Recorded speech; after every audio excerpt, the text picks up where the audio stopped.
चलिए, तो इस वक्त एक बड़ी खबर मिल रही है। रांची पुलिस और ईडी के मामले में यह बड़ी खबर इस वक्त आ रही है। ईडी की याचिका पर हाईकोर्ट में सुनवाई हुई है और कोर्ट ने रांची पुलिस की जांच पर रोक लगा दी है और सीआईएसएफ या बीएसएफ अब ईडी कार्यालय की सुरक्षा का जिम्मा जो है वो उठाएगी। न्यायमूर्ति संजय कुमार द्विवेदी की खंडपीठ में आज सुनवाई हुई, जिसके बाद यह फैसला सुनाया गया है कि फिलहाल इस जांच पर रोक जारी रहेगी। आपको बता दें कि बीते दिन यह खबर सुर्खियों में बनी रही, जब रांची पुलिस की कई टीमें एक एक करके ईडी कार्यालय पहुंचती रहीं। दिन भर वहां पर जांच और कार्रवाई का सिलसिला चलता रहा और यह पूरा मामला तब शुरू हुआ जब पेयजल विभाग के क्लर्क संतोष कुमार गंभीर आरोप लगाते हैं ईडी के अधिकारियों पर कि पूछताछ के दौरान उन्हें टॉर्चर किया गया, उनका सर फोड़ा गया। जिसके बाद एयरपोर्ट थाने में यह मामला दर्ज किया जाता है, जिसके बाद एयरपोर्ट थाने की पुलिस के बाद रांची पुलिस की कई टीमें वहां पर पहुंचती है और पूरा जांच का जो दायरा है वो आगे बढ़ता है। जिसके बाद ईडी हाईकोर्ट का रुख करती है और अब देखिए सुनवाई वहां से हुई है और कई बड़ी चीजें निकल करके आ रही हैं। जांच पर फिलहाल रोक लगाने का निर्देश कोर्ट की ओर से दिया गया है और ईडी कार्यालय की सुरक्षा का जिम्मा अब केंद्रीय एजेंसियों यानी कि सीआईएसएफ या बीएसएफ के जिम्मे अब दिया गया है। हमारे साथ हमारे वरिष्ठ सहयोगी उदय भी हमारे स्टूडियो में मौजूद हैं। उदय, देखिए बीते दिनों राज्य की सबसे चर्चित ये खबर रही, ईडी गई हाईकोर्ट और अब सुनवाई भी हो गई है। रांची पुलिस की जांच पर रोक लग गया है। इसके अलावा अब ईडी कार्यालय की सुरक्षा का जिम्मा सीआईएसएफ या बीएसएफ के हाथों होगा। बिल्कुल, देखिए हाईकोर्ट का यह बहुत बड़ा निर्देश है नवीन। अब सीआईएसएफ या बीएसएफ के हाथों ईडी कार्यालय की सुरक्षा रहेगी। और देखिए दूसरी बात जो हाईकोर्ट ने कही है, राज्य सरकार से एक हफ्ते में जवाब मांगा है कि भाई आपकी पुलिस ईडी दफ्तर, एक केंद्रीय जांच एजेंसी के दफ्तर में कैसे चली गई, इसे लेकर रिपोर्ट मांगी गई है। वहीं जो आवेदन जिन्होंने दिया था मारपीट का, ईडी अधिकारियों की तरफ से मारपीट की गई है, संतोष कुमार जो पेयजल विभाग के क्लर्क हैं जिनके ऊपर 20 करोड़ घोटाले का आरोप है, उनको 10 दिनों में जवाब देने को कहा गया है। अब हाईकोर्ट में जवाब देने को कहा गया है। देखिए पूरा विस्तृत फैसला जब आएगा तब हमें जानकारी मिल पाएगी कि कोर्ट ने अपने निर्देश में क्या कुछ कहा है। उसके लिए हमें थोड़ा इंतजार करना पड़ेगा क्योंकि ईडी ने इस पूरे मामले में सीबीआई जांच की मांग रखी है। और देखिए ये एक बड़ा निर्णय कहा जा रहा है। देखिए नवीन, रांची पुलिस एक दिन पहले तारीफ बटोरती है अंश और अंशिका को बरामद कर, लेकिन दूसरे दिन वो एक 20 करोड़ के घोटाले के आरोपी के एफआईआर पर तफ्तीश करने ईडी दफ्तर पहुंच जाती है और पूरे इलाके को छावनी में बदल दिया जाता है। ईडी दफ्तर के आसपास पुलिस की कई टीमें तैनात हो जाती है और पुलिस अधिकारी बड़े शान से ईडी दफ्तर में घुसते हैं जांच के नाम पर और 8 घंटों तक वहां रहते हैं। लेकिन देखिए विडंबना यह है कि जब वो निकलते हैं तो पिछले दरवाजे से निकलकर चले जाते हैं। वो मीडिया के सामने कोई बयान नहीं देते, कुछ बताते नहीं। और अब देखिए इसी बात को लेकर हाईकोर्ट, ईडी ने कल ही कह दिया था कि वो हाईकोर्ट मूव करेगी और उसने हाईकोर्ट मूव किया और हाईकोर्ट ने सबसे पहले अब राज्य सरकार से यह पूछा है कि आप जवाब दें कि आप क्यों, किसके कहने पर, किसके आदेश पर अंदर गए। और वहीं जो आरोपी हैं संतोष कुमार, जिन्होंने यह आरोप लगाया था कि मुझे मारपीट की गई, उनके बारे में उन्हें भी 10 दिनों के अंदर जवाब देने को कहा गया है। और देखिए इसके साथ ही ये जो पेयजल घोटाले का मामला है एक बार फिर हाईलाइटेड हो गया।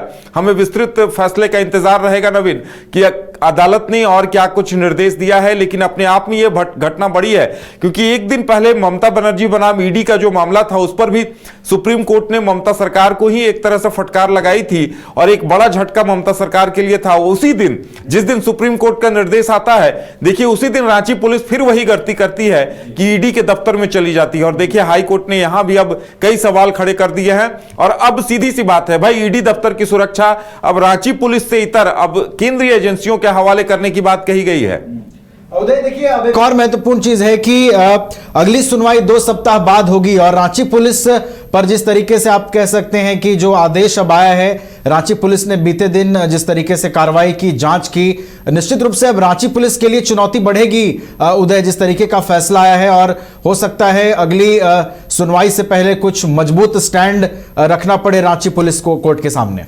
बिल्कुल, देखिए रांची पुलिस को जवाब देना पड़ेगा। राज्य सरकार से भी हफ्ते भर में जवाब मांगा गया है, ये अपने आप में बड़ी बात है। और देखिए इस पर सुनवाई होगी और हफ्ते भर में अब राज्य सरकार को जवाब देना पड़ेगा कि आखिर वो ईडी दफ्तर कैसे चली गई। पूरे मामले को लेकर 8 घंटों तक रांची पुलिस ईडी दफ्तर में जांच कैसे कर रही थी, इस पर बड़ा सवालिया निशान लग गया है। और देखिए जो 20 करोड़ घोटाले के आरोपी हैं संतोष कुमार, उन्हें भी 10 दिनों के अंदर जवाब देना पड़ेगा। देखिए ईडी के सूत्र जो बता रहे थे कि संतोष कुमार को बुलाया नहीं गया था, वो खुद 12 जनवरी जनवरी को ईडी दफ्तर आए थे और उन्होंने एक कांच के जग से अपना सर फोड़ने का प्रयास किया था और उसके बाद ईडी की टीम उन्हें मेडिकल टेस्ट कराने के लिए ले गई थी और उसके बाद उन्हें छोड़ा गया था। लेकिन उसके बाद क्या होता है, देखिए ईडी भी एफआईआर दर्ज कराती है कि संतोष कुमार अपने से उनके दफ्तर में आए और अपना सर फोड़ने की कोशिश की, लेकिन इस मामले पर एयरपोर्ट थाना इस पर कार्रवाई नहीं करता है। और वहीं जब संतोष कुमार एफआईआर दर्ज कराते हैं कि भाई ईडी दफ्तर में मुझसे मारपीट की गई, तो तुरंत पुलिस की टीम वहां पहुंच जाती है, 8 घंटे तफ्तीश करती है। आखिर इरादा क्या था? यह कहीं न कहीं राज्य सरकार बनाम केंद्र सरकार के टकराव के तौर पर देखा जा रहा था और सियासी बयानबाजी भी इस पर शुरू हो गई थी। तो अब देखिए हाई कोर्ट ने एक बड़ा निर्देश दिया है, अब इंतजार इस बात का है कि अदालत ने और इस मामले पर क्या कुछ कहा है। अच्छा उदय, एक और चीज है, देखिए सियासत भी राज्य में खूब हो रही है। हमने बीते दिनों देखा कि दिन भर जो रांची पुलिस की कार्रवाई ईडी दफ्तर में चलती रही, उसके बाद पक्ष विपक्ष दोनों ही ओर से प्रतिक्रियाएं भी आई। उदय देखिए, सीएम हेमंत सोरेन इस वक्त राज्य में नहीं है, वो विदेश के दौरे पर हैं और अब राज्य सरकार के लिए भी एक ऐसी स्थिति बन गई है कि उन्हें जवाब देना होगा, क्योंकि 10 दिनों के अंदर अब जवाब मांगा गया है।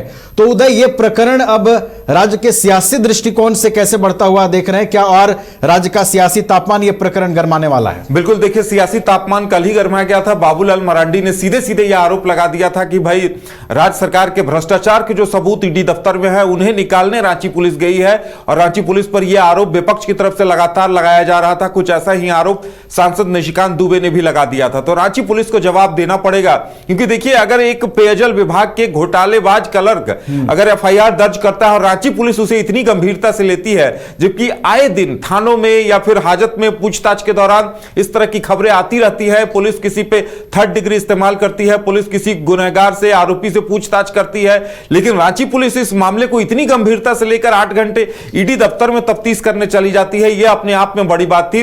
अब रांची पुलिस को, राज्य सरकार को यह बताना पड़ेगा कि किसके आदेश से ऐसा हुआ है और अब यह सबसे बड़ा बिंदु बन गया है कि रांची पुलिस को यह जानकारी देनी होगी कि आदेश किसका था और इसके साथ ही संतोष कुमार को भी बताना पड़ेगा। 10 दिनों के अंदर उनसे भी जवाब मांगा गया है।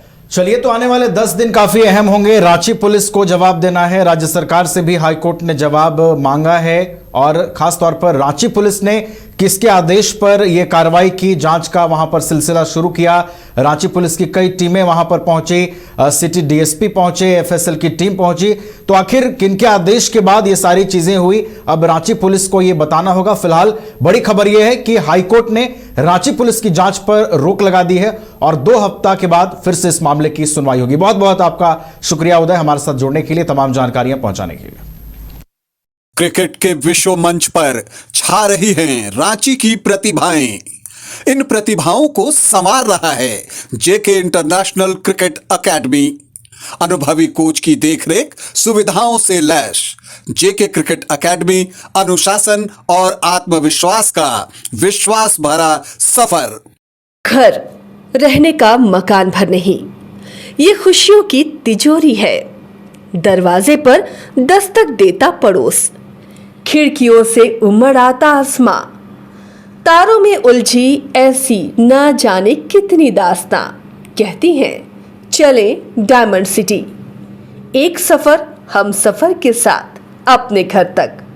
Diamond city, life long bonding, 500 से ज्यादा खुशहाल डायमंड परिवार। जल्दी करें, सिर्फ 200 फ्लैट बाकी। आज ही बुक करें अपना आशियाना।